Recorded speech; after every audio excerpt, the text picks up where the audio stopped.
Hello again everyone, this is Jaybird. Welcome to another StarCraft 2 commentary. Today we're going to have good old 2v2 action here on Twilight Fortress. In the bottom left hand positions we do have Neruka, the red Zerg player, and Lotus Man, the blue Protoss. And they'll be up against Sleepy, which I am a little bit right now, the purple Terran player, and Showtime, the aqua, the teal Protoss player, the light blue, whatever your color choice may be. As I always want to thank the person who submitted this game. That would be Neruka, the red Zerg. So big thank you for submitting this game. Hopefully it'll be a crazy fun game to watch. Looking forward to casting it. Have not watched it yet. And if you have a crazy or a weird, wacky game that you want me to cast, please feel free to send me the replay at jaybirdsstarcraft@gmail.com. But with that, we will get right into the game here. This is on Twilight Fortress, one of those specifically made for 2v2 maps. As you can see, the player bases are sharing one gigantic base here and one big old ramp, which usually is not too much of a problem to wall off with if both players decide to do that. We do have Sleepy coming in here. Oh, so sleepy. Making a few supply depots at the ramp there. Protoss player throwing down that gateway in 12 or 13. Pretty standard opening there. And the same can be said for Lotus Man. Nearly neck and neck here. Continuing to pump out those probes. Very nicely done, doing those chrono boosts there. Interestingly, Showtime is going for a forge. Not the standard opening you see there, gateway into forge. Could be seen some sort of early expansion or perhaps a cannon rush. So we will see. We do have the scouting probe coming in here for Showtime. We'll see if there are any antics, or if he's simply just trying to get a nice little look around of what's going on. Ooh, some Zerglings decide to pass on by that probe. Sadly for the Zerglings. Very nicely for the probe. Just going to come in here, see what's going on. We do have the spawning pool going down and the gas. Everything looking fairly normal. And we'll see, does he choose to not scout out the other base? Very interesting. Just continuing to move on. These Zerglings slowly making their way along this very, very large map. And it looks like the Sleepy did complete the wall off. Very nicely done. Not going to get any scouting information in by these little Zerglings. Even throwing up a bunker. Nice rally point there. And again, we do have the Cybernetics score just finishing and Warp Gates getting chrono boosted right away. So Lotus Man is going to continue with that standard build. Gonna try to poke in there. Excuse me, that's Showtime. Just trying to return home. And please lower your supply depots. I want to come home. No, you can't. You're worthless. You didn't even check out this base. But anyway, so also a forge going down for Lotus Man as well. So interesting openings by the Protoss players. And they are just choosing not to wall off at all here. And we do have, let's see, just continuing to pump out Overlords. Take a quick look at what units are out there. Just a couple Zealots and Marines. Nothing too crazy going on at this moment. Protoss players apparently neck and neck here, each with 20 probes apiece. And Zerg and Terran players flying behind respectively there. We do have a Roach Warren underway for Neruka. Coming down there right in the back. And we do have that Tech Lab coming down for the Terran player. That must be up there. There it is. So we're going to see some Marauders coming out there. We shall see. Ooh, Reapers might be getting some attempted Reaper pass. Very nice. Using those Zerglings, just excellent. Just taking all 4 of those Xel'Naga watchtowers with those Zerglings. Very nice use. That's a very nice way to spend 100 minerals there. Just to get vision of pretty much the entire map. And even this one dude right here. Just going to very nicely just sit right outside this base. Can know anything that's going on. We do have a Void Ray coming out here by Lotus Man. Chrono boosting it out. Nothing coming out of those gateways yet. Taking a quick look at the income as well. We do have Showtime a little bit ahead here. Looks like with the 25 harvesters now, he is leading on the income.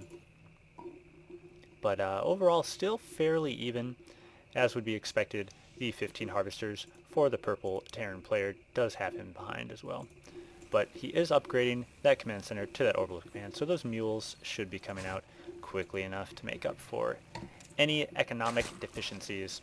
We do have that Nitro Pack upgrade coming down for the Reapers as well. How many do we have? I believe we have 2 out. So slowly but surely he's going to try to get some Reapers over here. Not sure if it's going to do much. Do have some Stalkers out as well. One Zergling.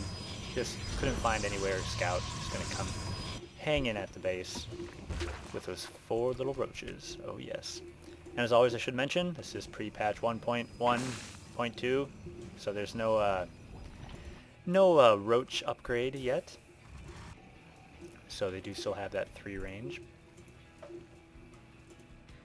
But yeah, continue. Apparently there's some lag going on in the game here. And we do have that expansion coming down. Expansions are very, very nice in these 2v2 maps because, again, it's still all from this one choke point. So you can very easily get your natural expansion. What's going on here? We do have a Void Ray coming in. So we'll see what happens here. We're going to get some Void Ray harass perhaps, try to get some scouting information. I don't think they have really any idea what's going on at this point. So we'll just keep an eye on this Void Ray. Going to try to get some economic damage in, I would assume. Coming around, seeing he's going to start focusing in on that refinery. Going to get nice and charged up. So far nothing coming in, just kind of letting this happen. As I don't think there's going to be too much. He does have Reapers. Take a quick look. He does have 8 Marines somewhere. Finally, a Stalker is going to come in. But he did get a few kills in there. We'll see if he gets any more. Looks like he's going to lose that Void Ray unless he pulls out, which he does seem to pull out. Got to get a little bit further. Very nicely done. So there, a few kills in there. Going to probably let those shields charge up a little bit.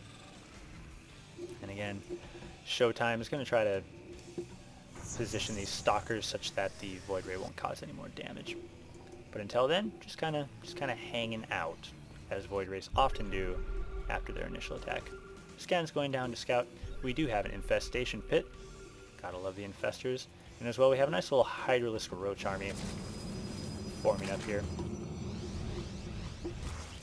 And coming into play, we do have another... No, excuse me. Yes, we do have another Void Ray coming in, actually, for the blue player. And getting those level 1 upgrades. Very nice. Gotta love the upgrades. Pretty much my favorite thing to watch in a game. Void Ray coming back in. Yeah, I like to watch upgrades. That's how fun I am.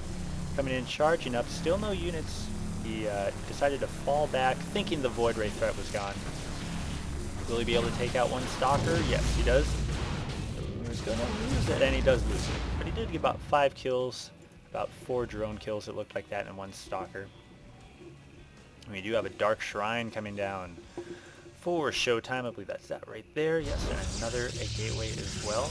And another gateway. So I believe that's up to 5 gateways by my count, unless I'm missing one. And he does have all the gas going. Almost just even dedicating these to gas, so he's certainly going to be going for a lot of Dark Templars. I would assume that we're going to see some nice Dark Templar action.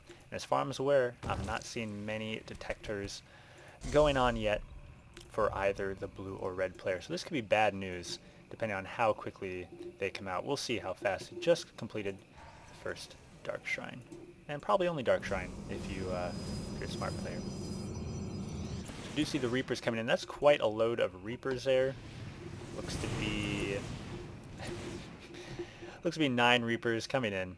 And there's continuing to scout out. And will they take that Zergling? Zergling, go take them! Oh, okay. But yeah, so here they go. Nice, very nice. Again, they know that these Reapers are on the way. So we'll see how much damage they're going to pop right into there. Oh man. And in a blink of an eye, 7 are just destroyed. That was not a very good Reaper harass. And a Warp Prism coming down as well for Showtime. I don't believe any Dark Templars have come out yet. But we do have plenty of Stalkers. So it should be interesting to see what happens. Warp Prism, not something you see all the time, but I have to admit it's one of my favorite units to watch, just because it's so versatile and fragile. So you gotta know how to use that Warp Prism, but it's nice to see. So I hope we get to see some nice Warp Prism action. Just continuing to mass up the Stalkers, not too much action, which can be a common case with the 2v2. Again, with the natural, so easily secured within the confines of the base. But at some point, they will have to move out. They will have to get more minerals. That's when the fun will begin. The neuroparasite going down as well. Interesting. I'd love to see a neuroparasite. Don't see too much of that going down. Some overlords hanging out, still holding these watchtowers. Here comes a warp prism, and it is empty. Plenty of minerals saved up. I'm thinking we are going to see a Dark Templar warp in, would be my guess. Ooh, they do spot it. It's very nice. Oh, but they might miss it. We'll see if he can get into the base. Coming in, where is he going to go? And this army is sadly out of position. Once this guy's into the base, it's going to be bad news. Oh, move that warp prism in there. Very smartly warping in some more stalkers. Oh, did not get anything. And that's why warp prisms are rough. They're so fragile. Like little glass balls just floating around the map. And we'll see if he tries that again. But I would like to see that Dark Templar warp in. Concussive shells coming in for those marauders. We do have burrow down for these infestors. My mistake. So I'm going to try to sneak in these infestors with this army here. Ooh, and there's slow down off the creep. But that's okay. And there are the Dark Templars. Just going to hang out around these missile turrets here. Because, you know, why not? Why not hang around? But those missile turrets are going to be able to detect any infestors. It looks like he is lining his base. I don't know if that's an overreaction because of the one Void Ray. But, yeah, that's one way to do it. So again, just more upgrades going down for every player. Purple throwing down another command center as well. Looks like he's actually has not even taken his natural yet, which is interesting to look at the income. That certainly shows that as well, that he is way down here. 16 harvesters, and luckily Aqua, gonna keep thinking of different blue names for this guy. Is at 42, so that kind of seems to average out there. 58 to 36, so the red and blue team are slightly ahead here, beginning to mass up that army. And blue is just deciding to take, you know, every expansion out there, because why not?